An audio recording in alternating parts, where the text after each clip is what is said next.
This is PTV World. I am Syed Shabahat Ali and you're watching Faultlines. Alarm bells have been ringing across Europe over a buildup of Russian troops along with the border of Ukraine in recent months. The fear is that Russian President Vladimir Putin is contemplating a return of 2014 when Russian forces annexed the Crimean Peninsula and provided support for a separatist pro-Russian insurgency in the Donbas region of eastern Ukraine. Moscow denies having any plans to invade, but US officials have said such a move is plausible. Ukraine is a former Soviet republic that has tilted toward the West since popular revolt toppled a pro-Russian president in 2014. Moscow has voiced rising displeasure over Western military aid to Ukraine and what it calls creeping North Atlantic Treaty Organization's expansion. The Wall Street Journal quoted CIA Director William Burns that he has seen steady and unusual build-up by Russians along with the border with Ukraine. Russia and Ukraine have centuries of shared history and formed two biggest republics of the Soviet Union until its end in 1991. So Moscow views its neighbor's ambition to join NATO as a front and a threat. Our team has prepared a package. Watch the package before I bring my first guest to the program. US-Russia relations persistently remain at its lowest ebb since 2014 annexation of Crimean Peninsula, the first major land grab in Europe since World War II. Relations between Kremlin and Western powers further nosedive after alleged election and interference, cyber attacks, US withdrawal from Cold War-era nuclear arms treaty, and Belarus migrant crisis. Mounting further challenges, Russian troops' movements near Ukraine raised concerns of possible Russian invasion and claim which Kremlin discredits as fear-mongering. Ukraine shares borders with both the European Union and Russia, but as a former Soviet republic, it has deep social and cultural ties with Russia, and Kremlin has long resisted Ukraine's inclination towards West. As glimmer of hope, US President Joe Biden and his Russian counterpart Vladimir Putin held 2 hours of virtual talks on Ukraine and other contentious issues in a video call, marking an important effort to place guardrails on the relationship. During their virtual engagement, President Biden voiced concern over Russian troops' buildups near the border with Ukraine and called for a de-escalation of tensions, while President Putin accused Ukraine of provocation and sought guarantees against eastward NATO expansion. President Biden and Putin last met in person in Switzerland in June, and that meeting made little progress other than consensus to send their ambassadors back and begin a dialogue on nuclear arms control. The world's two nuclear superpowers, Russia and the United States, bear a unique responsibility to keep the peace and discourage brinkmanship, and the challenge is to find an acceptable balance between cooperation and competition. My first guest in today's program is Leonid Savin. He's a famous geopolitical analyst based in Moscow. I welcome you to my program, Mr. Savin. Since most of the news are reaching us from the Western media outlets, Mr. Savin, I would like to understand what's your perspective on the building problems between Russia and Ukraine. Its problem started not yesterday, it's maybe 7 years. Organized in February 2014, and this coup was backed by the West. Mostly United States and personally Victoria Nuland from State Department, and it was done because few months before, in November, Viktor Yanukovych not signed an agreement with European Union and planned to join Eurasian Economic Union led by Russia. So protests across the country started and very well orchestrated. It was a scenario of color revolution with strategic impact and partially directed against the Russia. So it was the root when started all problems we have for the moment. But Savin, what the Western media is reporting is slightly different. And let me quote it. They say the 115,000 troops, tanks, artillery, electronic warfare system, air and naval units deployed already, and they are anticipating an attack, an all-out attack by Russia. Is it true? I have not exactly data how many troops and what kind of weapon system located near the Ukrainian border. But first of all, it is Russian territory, and we have the military infrastructure built many years before. And Ukraine conducted military exercises with United States and NATO countries, sometime in very provocative way. We see it like challenge to our security and stability. Therefore, deterrence is needed to demonstrate our preparedness. This is a standard military political strategy that is practiced everywhere, both in the West and in the East. Do you agree that there have been escalations, at least political and diplomatic atmosphere between the two countries has not been very suitable, particularly after 2014? And if so, what do you believe is primarily the reason behind this rising tension between the two? As I already told, there was a coup in Ukraine, and after that started a process of Nazification. A new regime announced about necessity to speak Ukrainian language only, and issued legislation directed against Russian population. It's about half of the country, and especially in the southeast of Ukraine and Crimean Peninsula. And when citizens tried to protect our rights to speak mother language, Russian language, Kiev sent military troops to these regions.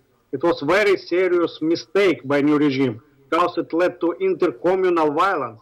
In many cities in the southeast, people started to organize self-defense and take arms from military bases and stocks.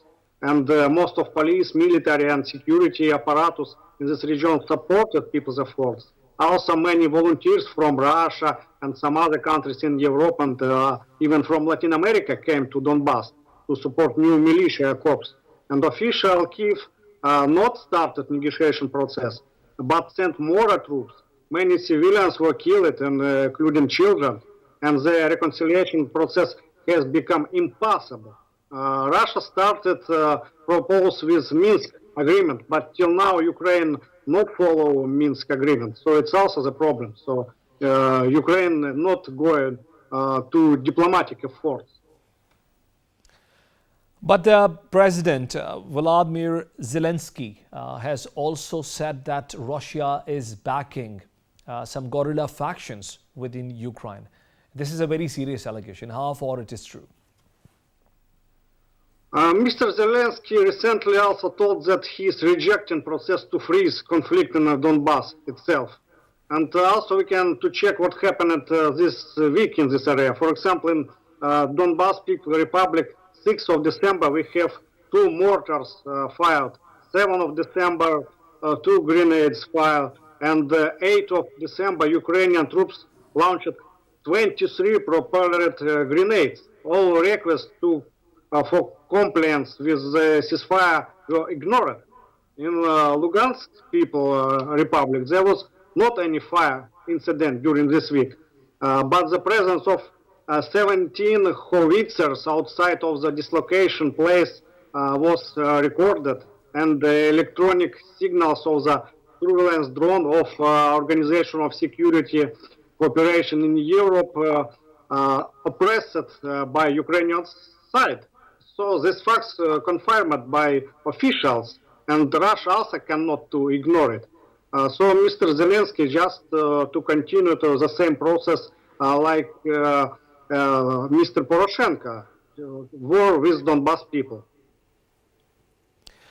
Leonid, the Ukrainian side says there is no chance of Ukraine doing any attacks, making any invasions. Ukraine is too small. Ukraine can ill afford to pick up a military offense with Russia and is therefore looking towards Russia and saying, we are not the guys on the attack. Russia, on the contrary, is saying that Ukraine, with the help of the NATO partners, can anytime make an offense inside what they call the Donbas region. Now, please tell me what this Donbas region is and what is actually the problem between the two sides. What is your take on it? Actually, Moscow has no goal to disintegrate Ukraine. Russia interested to have security belt around. That means stable and friendly states. It's written in many strategic documents of Russian Federation. It's also the reason why Moscow invited Ukraine to join Eurasian Economic Union with huge economic support from Russia. But in the West, policymakers see Ukraine like our sphere of influence.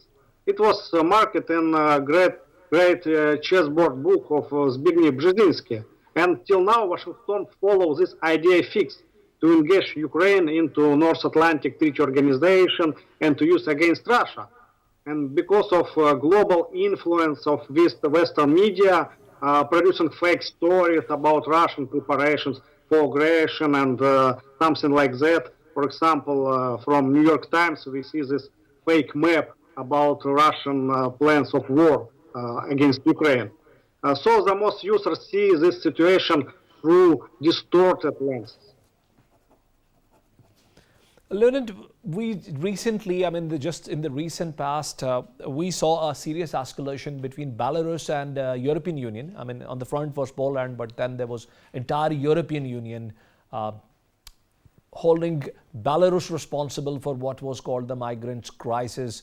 Do you think this is a continuation of the same momentum to create further pressure on Russia to achieve or accomplish some maybe diplomatic goals or some other agendas that may be on card? Or do you think that these are two separate events that are not interconnected by their very nature?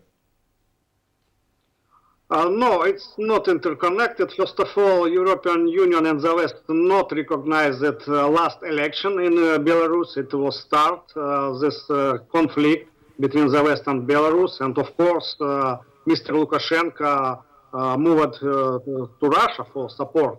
But story about migrants is totally different. And, they're not interested in Belarus or Poland, but Germany. And there was mostly Kurds who paid a lot of money for traveling there. But choice was not good, for my opinion. I think that Ukrainian territory is more useful for such kind of transit because of high level of corruption in this country. It's already also confirmed by United States and European countries of that situation. So let not to mix these problems with Russian strategy and what happens in Ukraine itself. Leonid, Russia has been left out of the recent democracy conference organized by US government. President Joe Biden opted to keep Russia and China out of it. What is your stance on that? Russia and China was not invited, but this summit for democracy seems like attempt of United States to provide own dictatorship. What is democratic, what is democracy itself, and what to do. And because every country, every nation have own principle and our vision of development of sovereignty and how to build own democracy. So United States cannot lead this process. And we see that for last 5 years, inside of United States, there is very serious problems with democracy itself. So they cannot be leader of the democratic world. Thank you very much, Leonid Seven, for being guest in my program. Ladies and gentlemen, this was Leonid Seven from Moscow, a very famous geopolitical analyst. And what he said was very important. In the question that I asked, he said that United States have no right to dictate the world what a democracy essentially means. Russia in itself is a democracy. He also said that there is a security belt around Russia, and Russia is very careful when it comes to Central Asian Republic. It's called the soft belly of Russia, and Russia does not want an interference by any international power in this region. And he also said that Russia does not have any plans in a specific to raid or attack once again on Ukraine or to deprive Ukraine of any of the area that it possesses. This is the narrative that we have from Moscow. It is very important to understand how the Americans are meanwhile looking towards the same problem. And in order to give us the American point of view, I have a famous analyst, Tom O'Connor. He is senior foreign policy writer for a Newsweek magazine, is based in New York. I welcome Tom to my program. Tom, welcome aboard. Tom, what is the American version of this escalation between Ukraine and Russia? How do you see it from New York? Well, the U.S. side to the story is essentially that, well, Ukraine, of course, is a NATO member. It's not an EU member. It does right now have a pro-West government, and that represents an opportunity for the NATO bloc to expand further eastward. And the fact that Ukraine is such a strategic significance for Russia is actually precisely why it seems to be so important for the U.S. Just like the ascension of the Baltic countries and Poland to full NATO membership was years ago. Now, those four countries host multinational troop battalions, and Poland, along with Romania, even hosts advanced defense systems at a time when the U.S. has abandoned the INF treaty that for decades banned these mid-range weapons that sort of put Russia within range from these areas. And of course, the U.S. believes that if Russia is able to successfully bring Ukraine back into its sphere of influence, that sort of stops this advance of what the U.S. considers its worldview in this part of the world.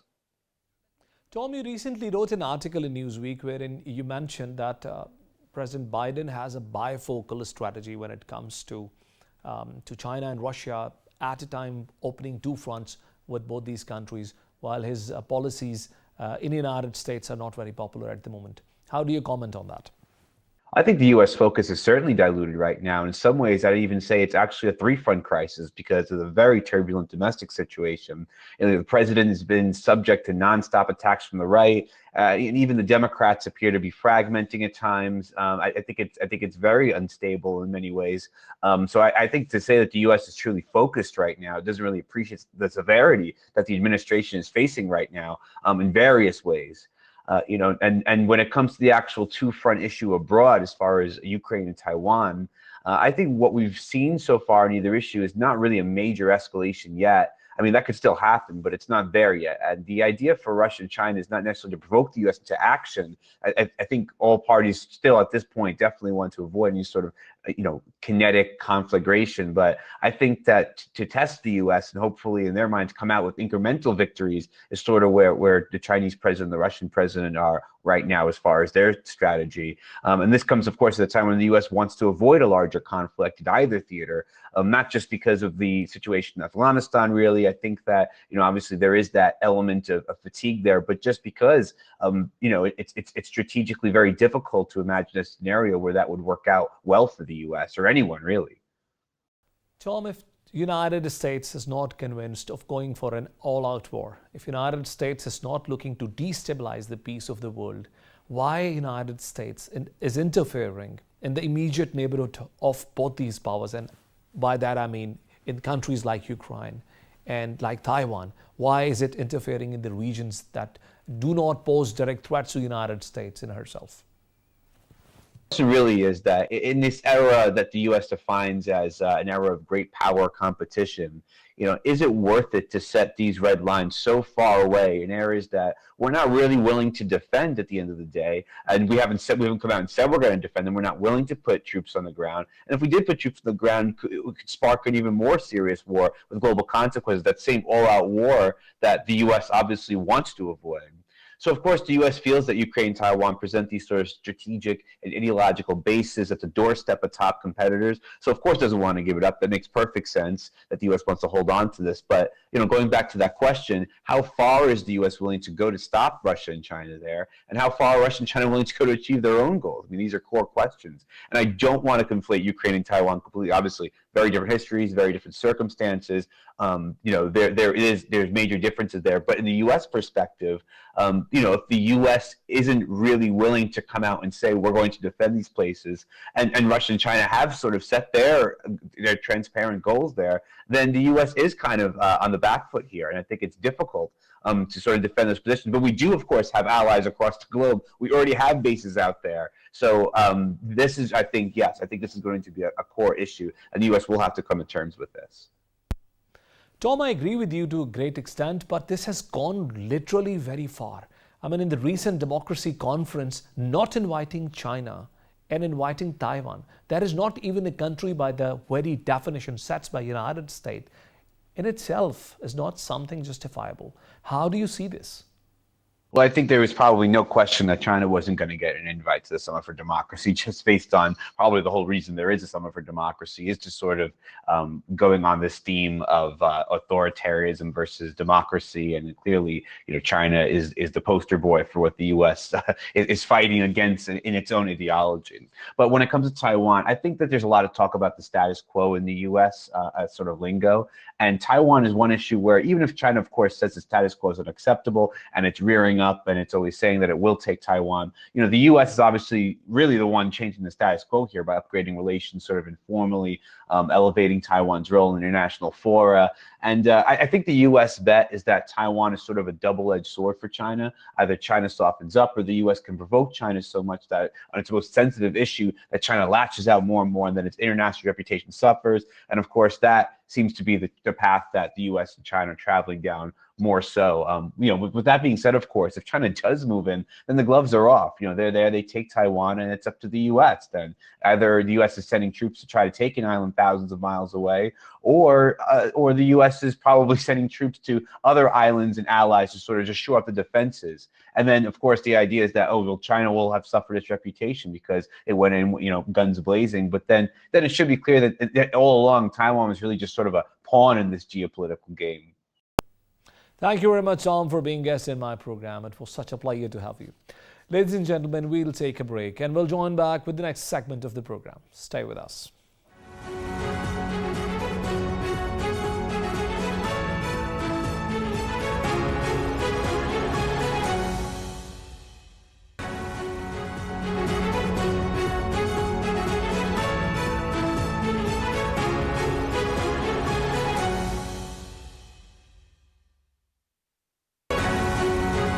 Welcome back. President Joe Biden announced that he has imposed a U.S. diplomatic boycott of Winter Olympics in Beijing 2022 in an attempt to show toughness over China's alleged human rights violation or abuses without impacting the U.S. athletes. Australia, United Kingdom, and Canada have agreed to follow the suit in a diplomatic boycott of 2022 Winter Olympics. China has condemned the U.S.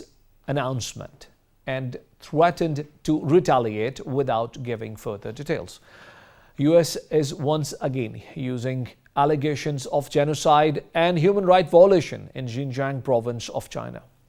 In return, Chinese Foreign Ministry spokesman Zhao Lijiang said that it will only make Chinese people and people from around the world see through the anti-China nature and hypocrisy of U.S. politicians.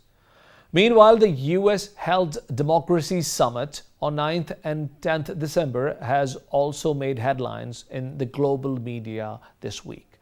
Representatives from 111 countries were invited, while China and Russia were left off the guest list for the event. Taiwan, that is not even an independent country by even American definition, was invited as a participant. Pakistan boycotted the event.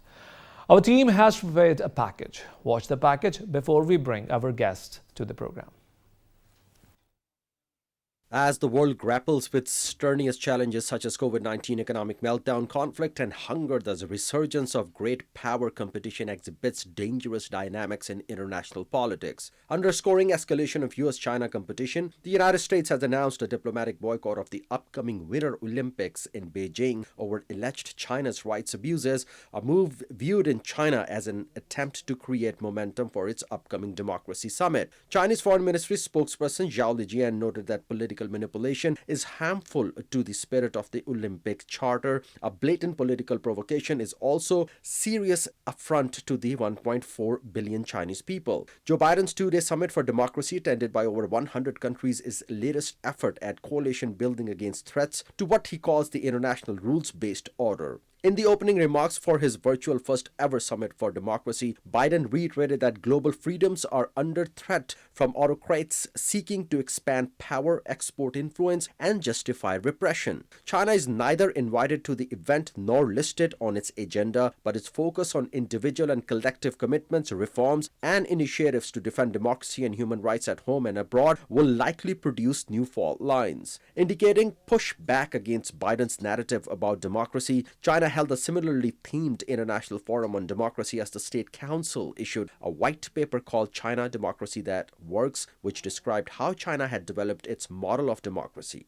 The US-China relationship has been strained in recent years. The countries affirmed to ensure that the competition does not veer into conflict, whether intended or unintended, while calling to increase communication and cooperation in virtual summit last month.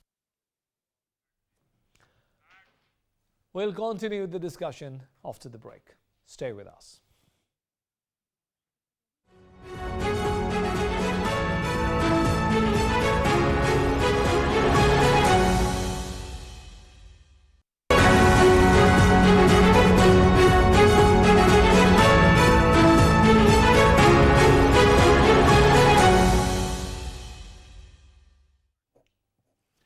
My first guest in this segment is Ms. Caroline Rose. She is a senior analyst and program head at Newsline Institute, based in Washington, D.C. Caroline, I welcome you to my program. We're discussing this democratic conference or democracy conference being organized by United States.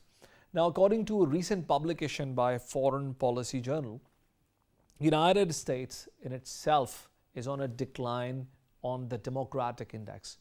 How do you see United States moving this event or going for this event at this stage in time?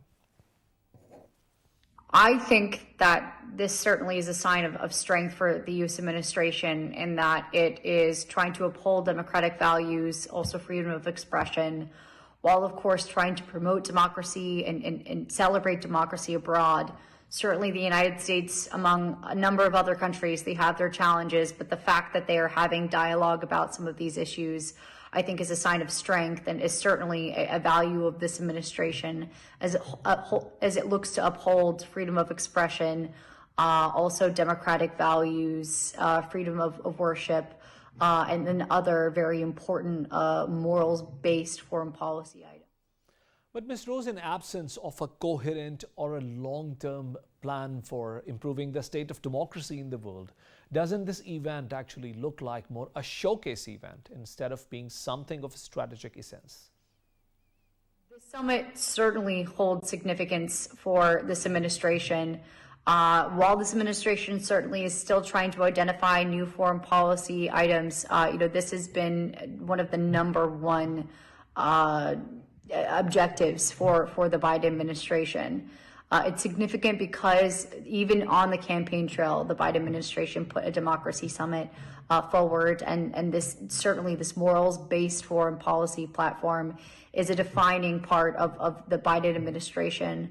And I think that the fact that this is happening is certainly going to help give and lend more momentum to this administration's foreign policy. But what gives United States the authority to choose and handpick the countries that U.S. can call democracies, particularly when we have seen a 20 years long plan of bringing democracy to Afghanistan that has categorically failed, as well as because of the efforts that U.S. has made or the engagements made in Afghanistan, Iraq, and Syria?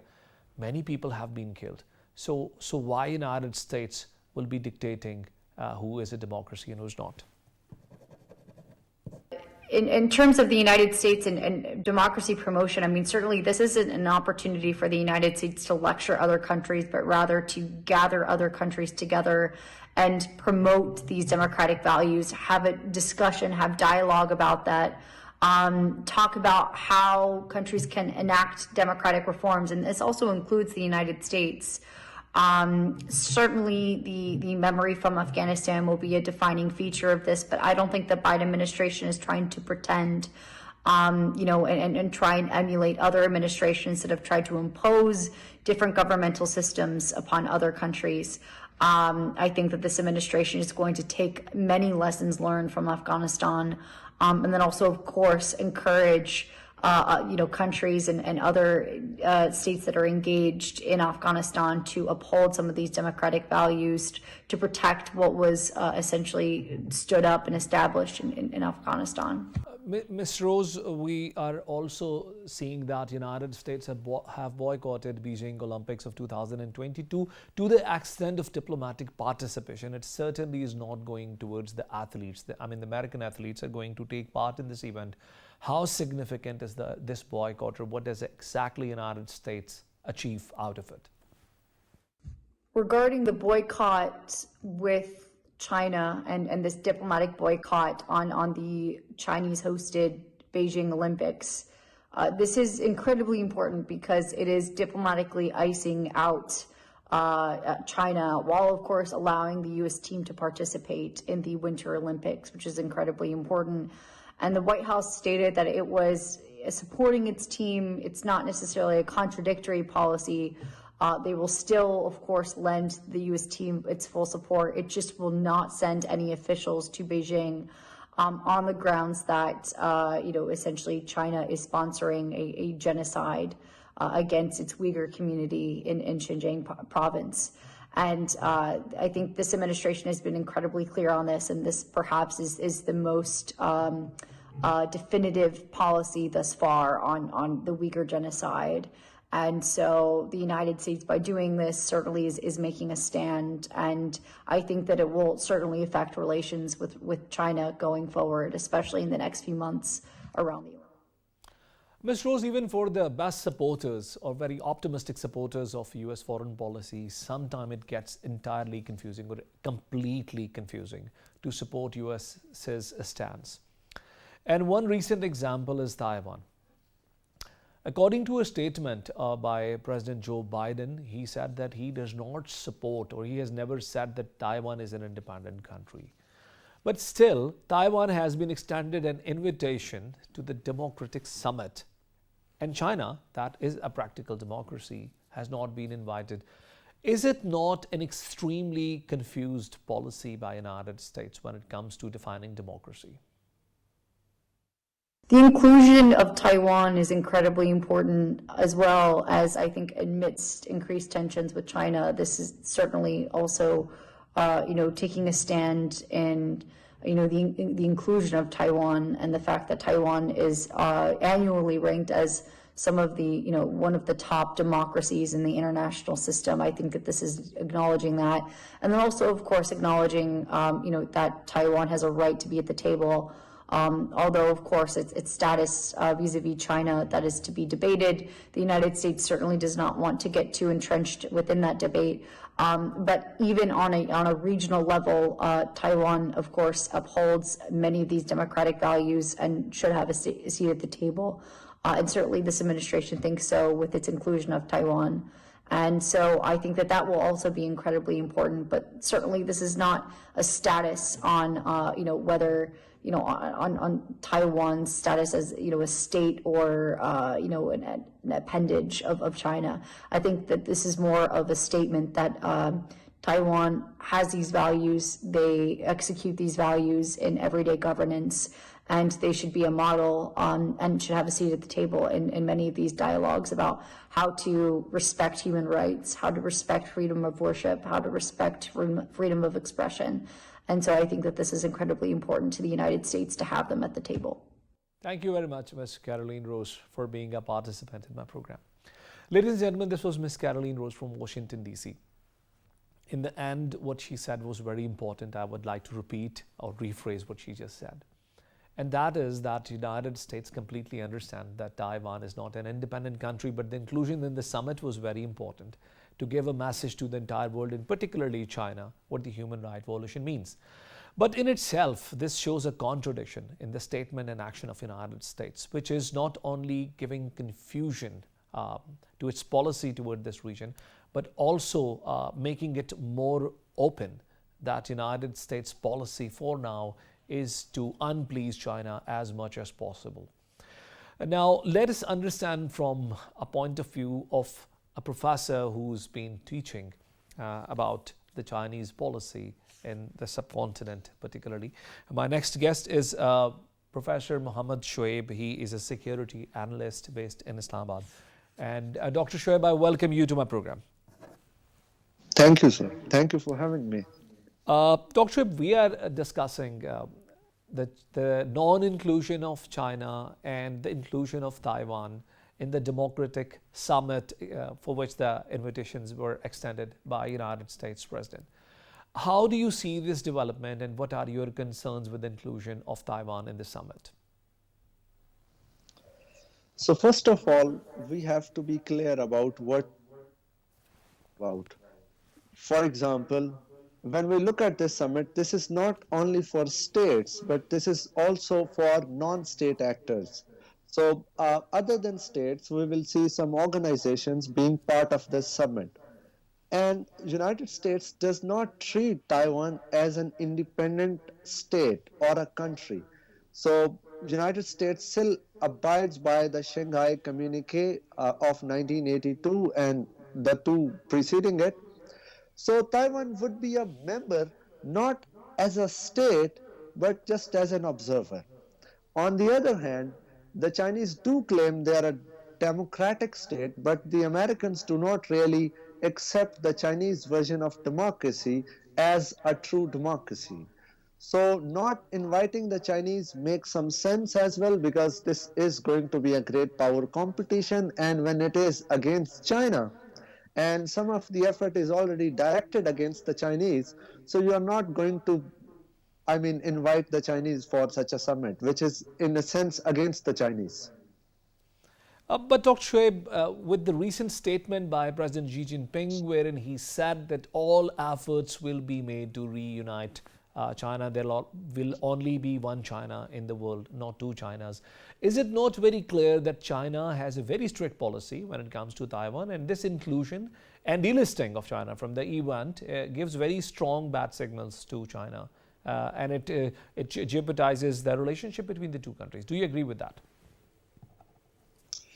It does jeopardize, but again, if the summit is only limited to nation states, then the Chinese have a very strong reason to object. But when it is not about only the nation states, then the Americans have a solid ground. Look, we are not only inviting the nation states, but then there are other members as well. For example, there are some UN organizations in which Taiwan is an observer. It's not a UN member, but then you can participate as an observer. So already there is some kind of flexibility on the part of Beijing in accepting Taiwan as a member of some organizations. So it's not going to make lots of damage between United States and China.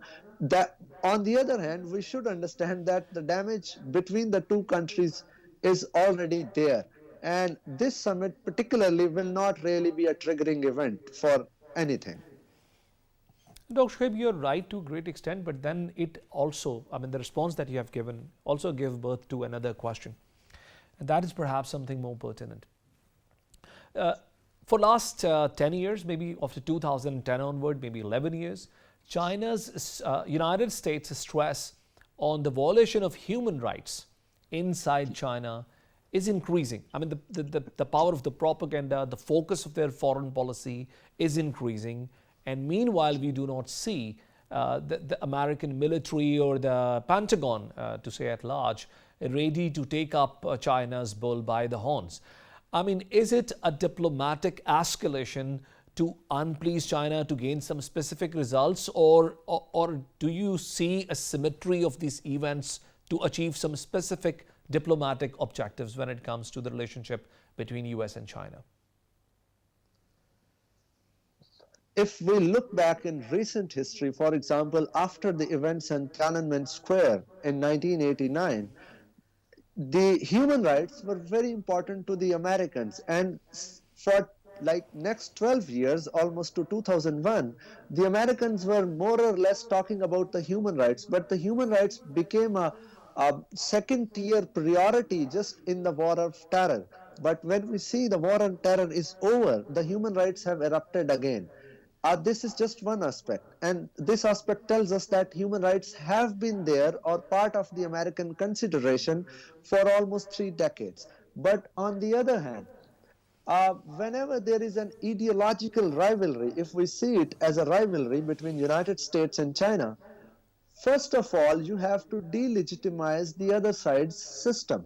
So that's what Americans are trying to do, and that's what they are good at doing. They have done it during the Cold War, and they will for sure do it throughout this great power competition with the Chinese. And when it comes to the Olympic Games, they have never been become or never been so openly politicized. Recently, United States has announced for not sending its diplomatic delegation alongside the athletes to participate in Beijing Winter Olympics. This Winter Olympics is the largest event of sports taking place in China ever since the COVID virus has broken out. How do you think? What significance does it carry not sending the diplomats alongside the players, because the players are going to take part in any case? First of all, let me add something to it that in 1980, when there were Olympics in Moscow, United States did not send its athletes as well as diplomats. So United States has already boycotted an Olympic in the recent past. And secondly, it's not only the Americans who are not sending their diplomats, but also the Australians and people and the government from New Zealand, and might be possible that some other countries will also follow the US feeds.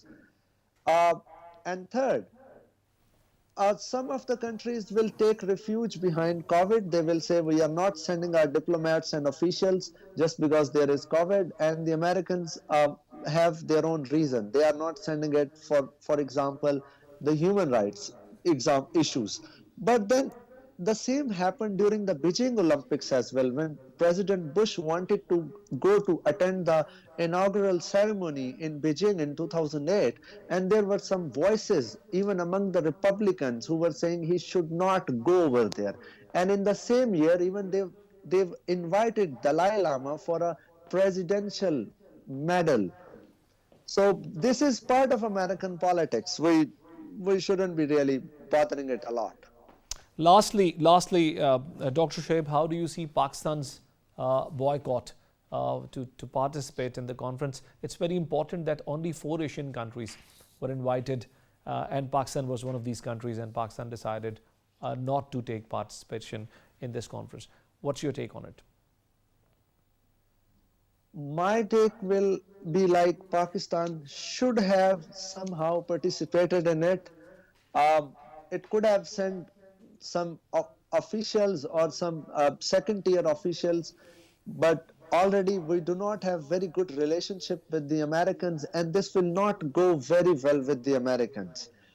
Some of the decision makers in Washington DC might be thinking that it's the Chinese for which the Pakistanis are doing this thing, but Pakistan also have its genuine reasons not to attend. For example, so far Pakistani Prime Minister has not been able to get to the US President, and throughout this Kabul episode, the American president hasn't talked to the Pakistani Prime Minister. But that's just one side, and the other side is that the Americans are still not going very well with the Pakistanis. For example, they did not invite Pakistan to the climate summit, despite the fact that Pakistan is one of the top-ranked states in this sense.